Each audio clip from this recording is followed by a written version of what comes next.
Okay, hello everyone and welcome to Bluehost's monthly webinar. This is the April edition of our webinar, and today we're going to be talking about getting the most out of your business's social media profile.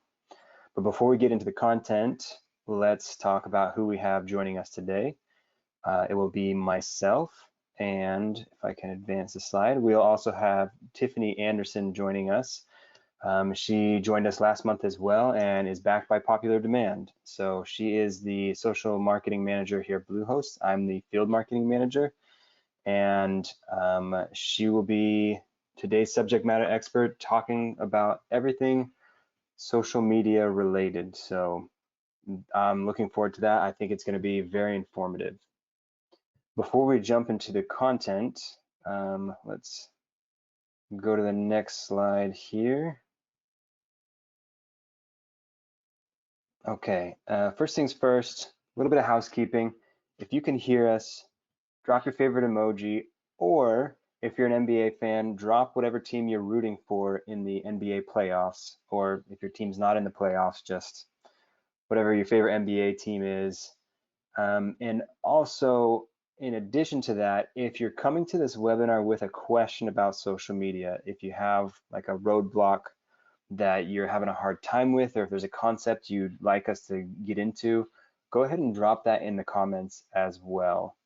And we will do our best to answer all the questions, which takes us to the next part, the question box. In the control panel, there should be an area for you to ask questions.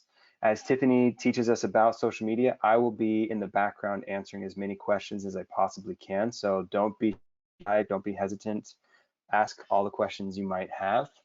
I see we've got a Celtics fan in the mix. I also am a Celtics fan. I don't have any Celtics merchandise around me right now, but I am a Celtics fan. So welcome, Leon, and go Celtics.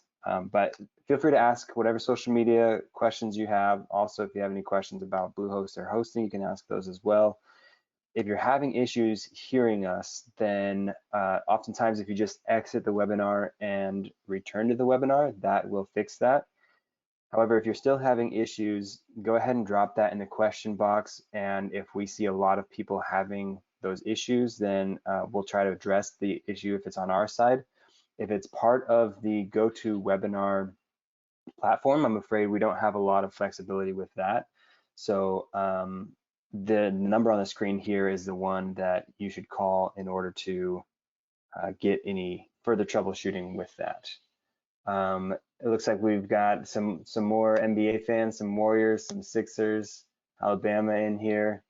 Love seeing it. It's a very exciting playoff for anyone out there that is a NBA fan. So continuing on, and just as a reminder, if you have any social media questions, feel free to drop them now, and we'll try to cover them as we go throughout this presentation. And if not, we will have a Q&A section at the end where I will come back on screen and moderate some of the questions and put Tiffany in the hot seat to ask her the questions that we weren't able to answer throughout the webinar.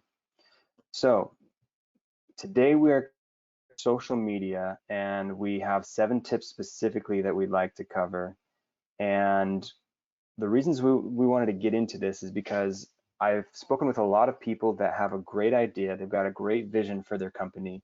They take the time to learn how to build a website, or they hire someone to help them build a website on Bluehost, and they now are getting into the marketing stage of their business. They're a solo entrepreneur. They don't have a team to rely on, and they want to try to learn the ropes themselves, and they have a hard time with that. And sometimes it's just because for a lot of people, social media is posting cute pictures of your dogs, and we all love cute pictures of dogs, but sometimes it's hard to bridge the gap between cute pictures of your dogs and turning that into a marketing strategy for your business. So today we're going to be covering a handful of different tips and tricks to really get the most out of your business's social media presence. And hopefully this will give everyone some ideas on how to incorporate social media into their strategy when they're coming up with their marketing ideas for how to increase traffic, to their website and how to increase their brand's popularity. So the 7 things we'll be covering, I'll just go through these briefly, and obviously we're going to go into them in much more detail, and hopefully if we have time, we can get into any of the other roadblocks or questions that you drop in the question box. But we will be covering how to claim your accounts and how to make sure that your accounts are available. We will, another one of the tips is to be in the know, and another one is to provide useful content, to batch your content, to automate your content. A lot of it is focused on content, obviously, if you're on social media. And then we'll be getting into amplifying your voice and how to amplify your voice and how to have an authentic voice on social media. So these are 7 tips and tricks that we have for you on how to get the most out of your business's social media. So with that, we will go on to chapter 1, and I believe Tiffany will be joining us now to walk us through it. So Tiffany, take it away. Awesome, thanks, Devin. So first we want to talk about claiming your accounts. Hopefully, if you have been on social media already with your business, you've already claimed all of your social handles. If you haven't, then we definitely have some great tips. So whenever you're looking to claim your social handles, this is just the physical process of going and signing up on those platforms and getting the actual handle. So you want to keep your naming consistent across as many channels as you can. You know, if your business is Devin's dog sitting, you know, you don't want to be on Twitter as Devin's dog sitting, but Facebook as Devin's pets and more. You want to give a cohesive view across all of your social platforms. And you also want to try not to have too many variations. So, you know, occasionally you will have claimed all but one of your social channels, and let's say Twitter's left and Devin's dog sitting isn't available. Excuse me. But maybe Devin's dog sitting _ is available, or Devin's dog sitting biz is available, something like that.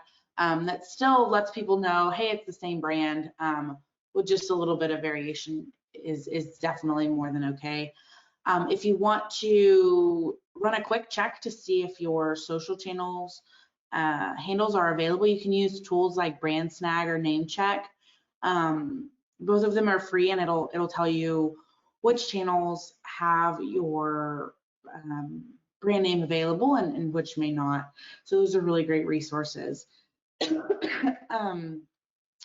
Next, you want to think about prioritizing your channels. So, you know, as a small business owner, you hopefully have a good overview of the kind of audience you want to attract or who your target customer is. So think about the channels that those people are on. You know, is it Facebook? Is it Instagram? Is it Twitter? You really want to make sure you're prioritizing the channels that your audience is on. Now, this does not mean to ignore all the other channels. It just means maybe you're putting a little bit more effort and resources into that one main channel while still keeping going on the others. Next, we're going to talk about being in the know. So this covers everything from you know, keeping up with competition to understanding your audience and all of that good stuff. So your audience, these are the people who, you know, they're your target customers. They're the people you're trying to attract on social media. They are what's going to keep your business going. You want to try and make sure you know what they like and what they don't like.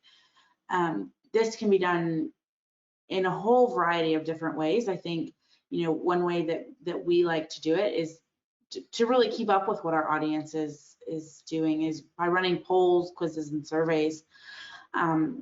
You know, all the platforms have a way to run a quick poll or a quiz. Twitter has a great way, Instagram as well with their Instagram stories. So, you know, running those polls, whether it's the like this and that kind of thing, you know, do you prefer a free gift with purchase, or would you rather have a 10% coupon? Or do you like to wake up early or stay up late? Those kind of things.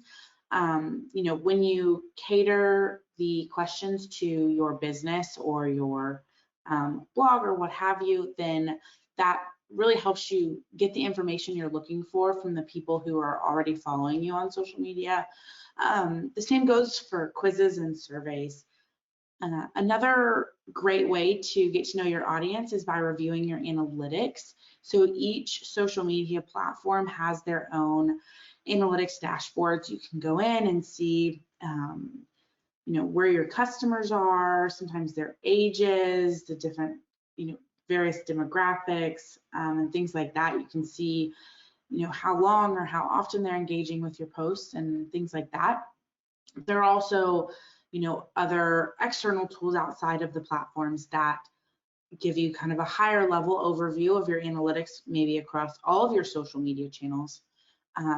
These are, like I said, really great to be able to understand the people who are currently engaging with your social media.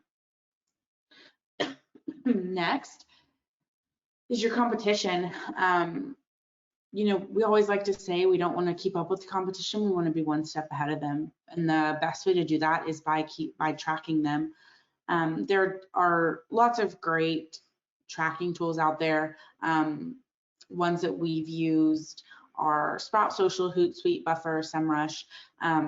With those tools, you can really keep a holistic view of what your competition's doing. So if it's one main competitor or 5, these tools help you see what they're doing. And, like I said, the biggest benefit of that is being able to, potentially stay one step ahead, or even, excuse me, even looking and saying, oh, they're running a campaign similar to what we're doing right now. Let's maybe change up that campaign and do something a little different.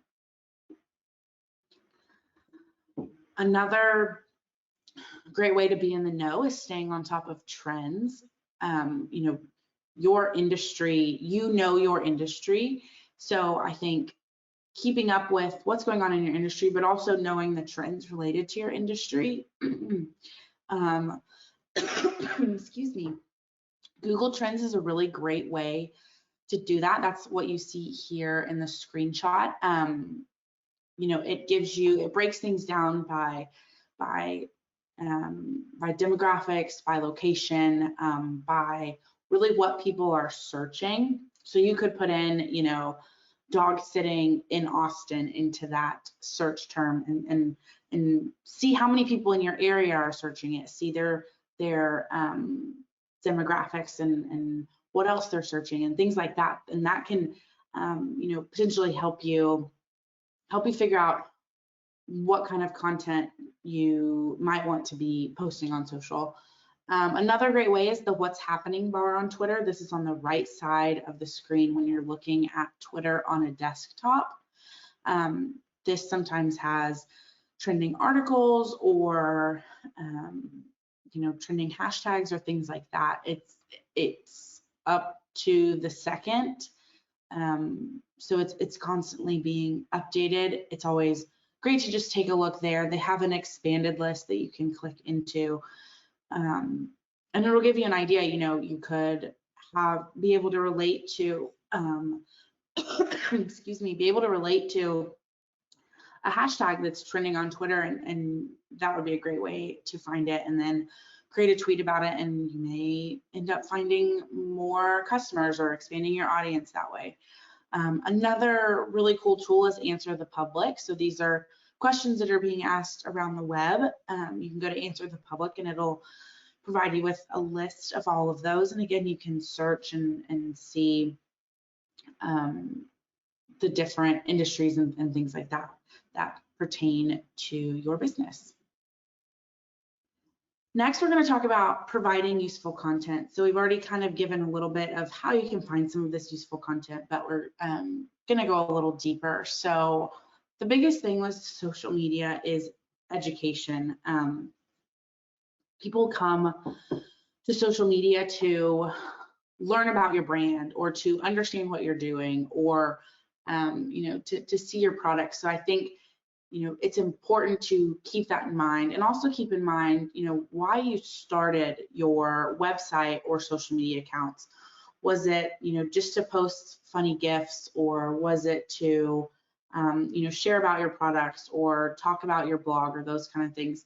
You really want to take that in. Were you wanting more recipes that were gluten-free, or were you wanting to provide, I don't know, pottery from your local studio? How you came to be with your website is probably something a lot of other people are searching. So thinking about how you can educate people on all of the things you're an expert in is huge. So again, you want to make sure you're giving your audience the information they're looking for, what they what they're wanting, but also positioning yourself as an expert. If you're constantly sharing the best information on how to do something, or information on why your business is the best, people are going to start thinking of you more as an expert, and you'll start seeing them come back more and more. So next, we're going to talk about batching your content. This is huge for social media. Batching your content is something we do here at Bluehost. It's something I do with my personal blog and social. It is a huge time saver.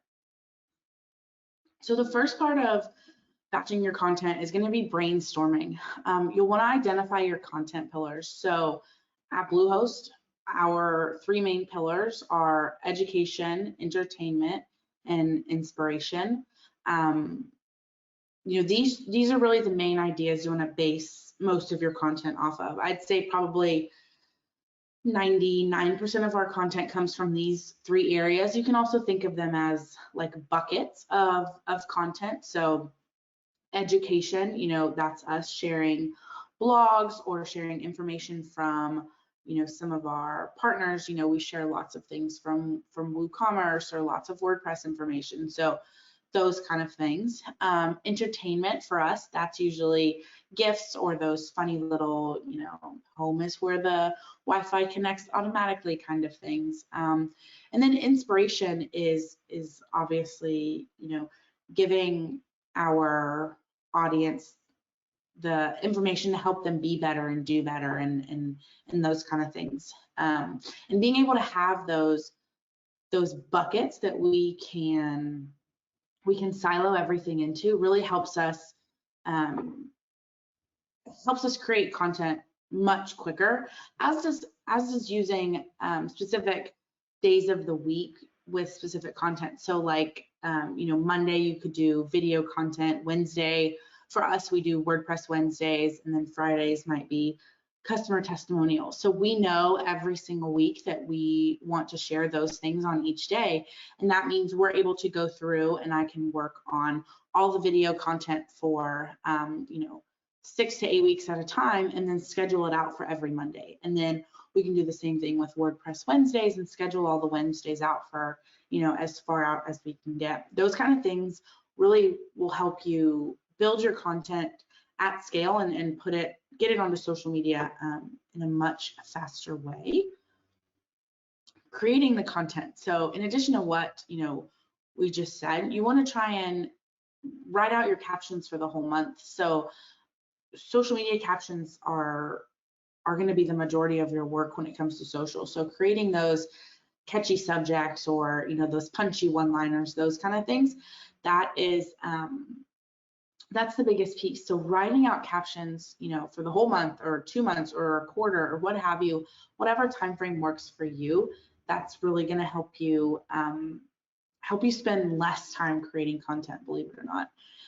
The same goes for shooting videos or photos. If you can, spend one whole day, excuse me, one whole day filming all of your video content for social media, as opposed to filming one video here, one video in a couple weeks, you're going to end up saving time, because then you'll have all of the video content or all of the photo content.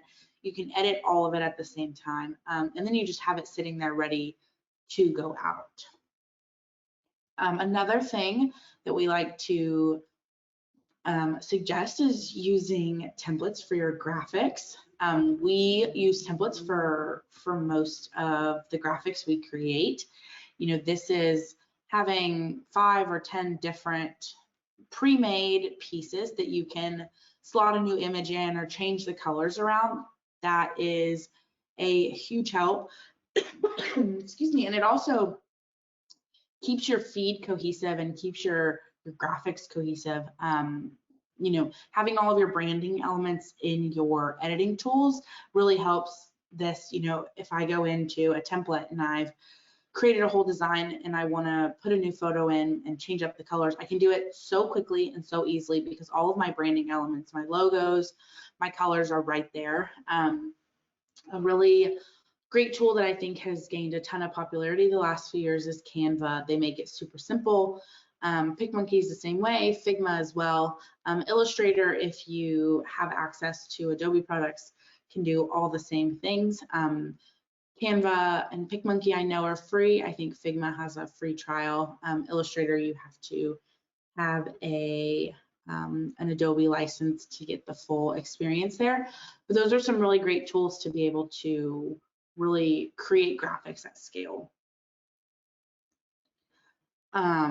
And you know, lastly, schedule everything. For us, it would be almost impossible to post natively every single time. And when we say natively, we mean going to Twitter or Facebook or Instagram and sharing those posts every time we want something to go public. You know, there are lots and lots of schedulers out there. Excuse me. Hootsuite, Buffer, and Later are all really good ones. But being able to schedule out your content, again, is going to free up just a ton of your time because you're not going to be worried about, you know, oh no, it's Monday and I need to get this post out. Nope, it's already in your scheduler. It's, excuse me, it's good to go. And yeah, and schedulers give you the ability to do so much more than just schedule content. And that kind of leads us into our next chapter, which is automation. Scheduling is probably the biggest piece of that. Schedulers can do so much more than just schedule content. We use our our social media scheduler for tons of things. Here at Bluehost, we use Hootsuite. Hootsuite tells us you know, the best times to publish, what days we should be publishing, you know, which platforms are doing better, which platforms, you know, could we maybe focus a little more attention on. Like I said, we use Hootsuite here. Hootsuite and Buffer are both great for general social media. So, you know, really any platform you want to use, Hootsuite and Buffer are good for those. If you, excuse me, if you're interested in scheduling for Pinterest, I always recommend Tailwind. It's a great platform and it's Pinterest, or they started as a Pinterest specific scheduler. So great for that. Later is great for Instagram. They also have other platform or other social media channels that you can schedule on there. But Later, what they do is they give you the ability to lay out your Instagram posts. So if having a cohesive feed or aesthetically pleasing feed is something that's important to you, Later is really good for that. It will actually lay out all the posts, all of your drafted posts with your old already existing content on Instagram. And it's just a really great tool for that one.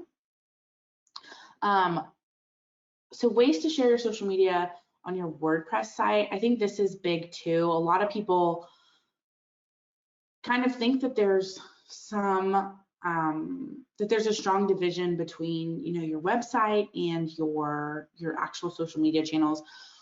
there are tons and tons of plugins you can use on WordPress to be able to share, a little snippet from your social media feed or even, your whole feed. There's just a few of them. Feel free to screenshot it because they are all, they're all great. All right. Chapter 6 is amplifying your voice. Whenever we say amplifying your voice, we mean getting yourself out there more, speaking to people that are beyond those that are just following you. It's always great whenever we see people sharing other brands or working with other brands, and that's something we really want to advocate for. A complementary brand is one whose products or services complements yours. So you want to think about those kind of brands or blogs or websites and think about how you could maybe work with them. So giveaways are a really great way to do this, whether it's other small businesses that maybe fit within your niche or bloggers or brands or those kind of things. If we were an outdoor brand, we might say, okay, let's spin up a partnership with Yeti and Patagonia and see how we can make that work and do like a loop giveaway. So a loop giveaway would be where I work with Yeti and Patagonia and we all post on Instagram at the same time and say, okay, follow each one of us, like and comment on this post, and at the end of X amount of time we will excuse me, we will give away some prize. And for us excuse me, for us it would benefit us because people who follow Yeti or Patagonia may not be following us, and the same goes vice versa. So similar to the screenshot you see there on the right, the partnership between Starbucks and Spotify was really cool. You could, if you were in your local Starbucks and you really loved the music, you could just open your Spotify app and it would, or open your Starbucks app, connect it with your Spotify, and it would let you know what was playing and you could continue listening to that. I think that was a really cool idea on their part. And it was definitely something that excited the people that were already going into Starbucks. I think that's a big piece is partnering with brands or small businesses that excite you and will excite your audience. Because in return, that's what you want. You want to be able to see your audience excited. And last but not least is remaining authentic. Once you start building a brand, staying true to yourself and staying true to your brand is so huge.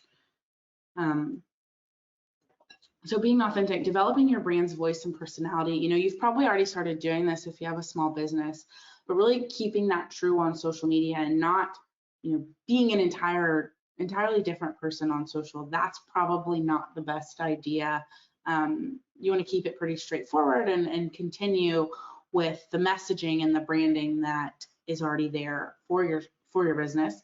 And I think having a clear mission and using that to keep you authentic is another really great way to do that. So yeah, I think that's all.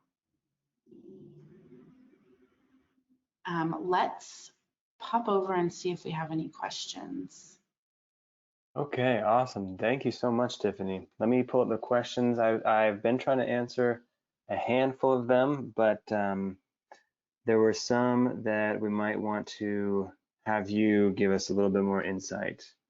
One of them that I didn't understand, someone asked, how do you say branding tools to editing tools? I'm not sure if there was something I missed in the slides or if maybe there might have been a little bit confusion there, but if that person can clarify their question, or Tiffany, do you understand what they're asking when they say that? How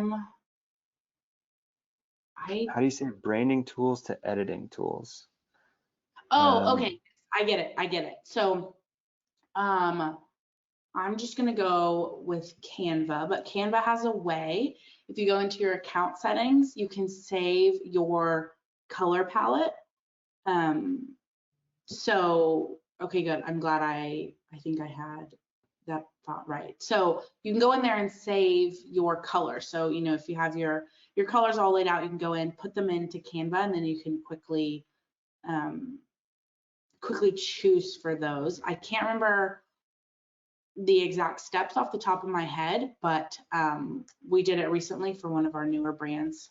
I believe you go into account settings and it's in there.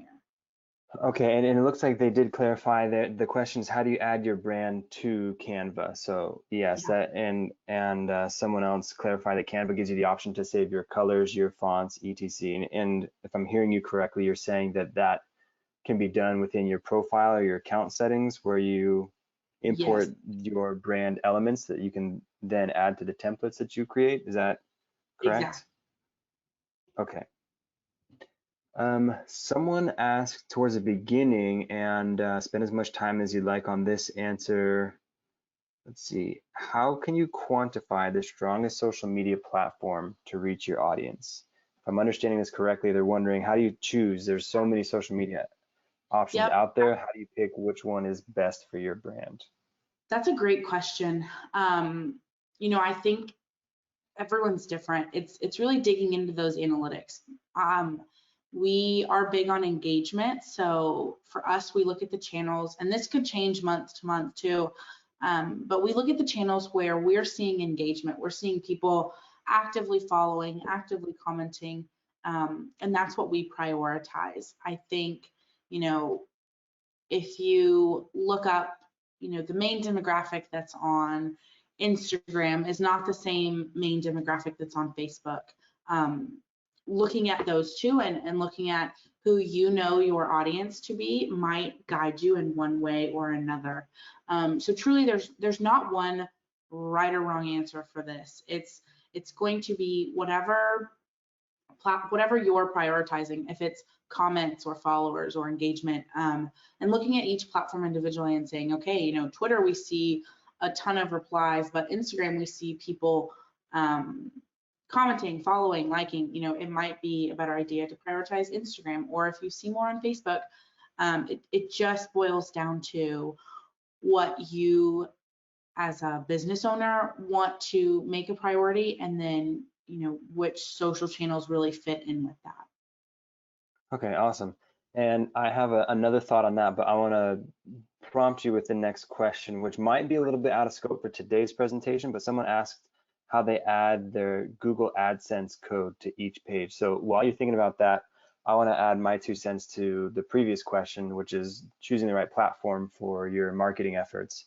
And I think you nailed it. I think you need to know where your audience will be, because ultimately that's a big part of having a presence on social media, is engaging with your audience and having them get more excited about your brand. So I think another part is understanding your business goals. So if you want to be on social media just to interact with your followers and engage with people and grow your brand, then Instagram might be great for that. But if you're trying to do ads and convert your social media tools into like a revenue generating machine, then some maybe Facebook. I guess Instagram you can run ads as well, but I know that Facebook has a really good platform for things like that. Something to consider. But yeah, do you know much about Google AdSense, or should we skip that one for now? I do not know enough to give an answer one way Okay, or another. Um, yeah, that's I fine. think that one would be a good idea. We'll pass on that, and I'll try to reach out and connect them with someone that can give a good answer for that. There's been a couple requests to go back to the page you suggested screenshotting. We'll go back. There it is. This one. Yeah, Yeah, and so I the should have said at the beginning. go ahead, David. I was going to say I should have messaged or said this at the beginning. This entire presentation will be available on our YouTube channel, and we should be sending out a recording of it to everyone that registered for the webinar. So even if you had to drop out early, you'll still get a full copy of this webinar.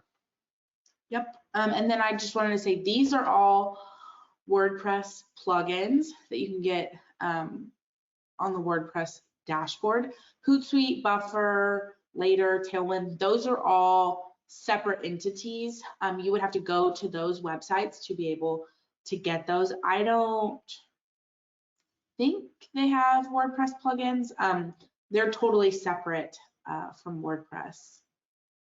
But yeah, these are all the plugins that you could use. Yeah, I don't think that Hootsuite has a plugin, since I think it's more of a monitoring and a scheduling tool. They might, but that could be fixed as easy as just doing a quick search for Hootsuite WordPress plugin. I'll do that right now. We've got a second, and we'll just see what they have. But yeah, that's usually a standalone platform. Yeah, that's exactly my thoughts too. Okay, so it does say the largest self-hosted blogging tool is now available for Hootsuite. The WordPress app will monitor your WordPress.org pages and posts. So I think this Hootsuite app allows you to use Hootsuite to publish to your WordPress page, but not, so it does integrate with your WordPress page in that way, but it doesn't seem like there's like a way to download a Hootsuite plugin to incorporate to your WordPress page. Got it. Yeah, that's what I was thinking. Okay, this might be the question that we end on, unless other questions come in. Someone said, my product is original unknown music and songs, professionally recorded songs. So audio files and different songs is the product that they're selling. What is the best way to reach a maximum audience with these songs? That's a good question. Yeah. I'm trying to think if there's a social media that's more musically focused. I personally would try to get Spotify playlists up and running. I know that Spotify is not necessarily a social media platform, but I think that could be a great first step. There's actually, I've seen a couple Instagram accounts where people just review Spotify playlists or say like, hey, here's a great song that I discovered. It's on my Spotify playlist. So perhaps that could be something that you could try doing, is creating your own Instagram account where you review music similar to that and then just kind of incorporate your own music as well. That would be the idea that I would have just off the top of my head. I'm sure if I thought about it a little bit more, I might be able to come up with something else. But Tiffany, any ideas on that? Yeah, I think that would be a good way. Also reaching out to influencers maybe who review music or talk about music very heavily on their social media channels could be another great way. Another trend that I have seen on TikTok is people will say, hey, sing a duet to this song or add your own bars to this song, whether that's like your own musical bars or rap or whatever it might be. And so then people will participate in that and they'll rap along with the bars that the musician has posted, or they'll sing along or do something like that. So that could be another way that you could leverage social media to get some of that music out there, is just say, hey, drop a couple bars, let's hear your best rap along with this beat or something like that. Obviously, I haven't heard the songs or the music that you're talking about, so someone else said that TikTok is great for discovering new music. YouTube is still popping for new music. That's another great platform where you can do music videos, or you can do, reacting to music, or just posting the music file themselves. I think those are all really great ideas. Okay, Tiffany, any thoughts in closing, or are we good to wrap it up? No, I think we are good to wrap it up. Awesome. Well, thank you all so much for joining us today, and we appreciate your participation. Hope that you learned something. I'm glad we were able to answer all the questions that everyone had today, and we appreciate you stopping by. As I mentioned before, we will be sending out a recording within the next 24 to 48 hours of this. and stay tuned for future webinars. We want to keep helping you build your brands. And in the closing thoughts, if anyone has any subjects or topics that they'd like to see a webinar, go ahead and drop that in the topics as well. We try to use data that we have on our side to find relevant topics to people that are building their website or understanding their WordPress site or building their brand online. So if anyone has any suggestions or there's a topic that they just feel like they haven't been able to find an answer to, go ahead and drop that in the question box. And thank you so much for stopping by. Have a great one. Bye.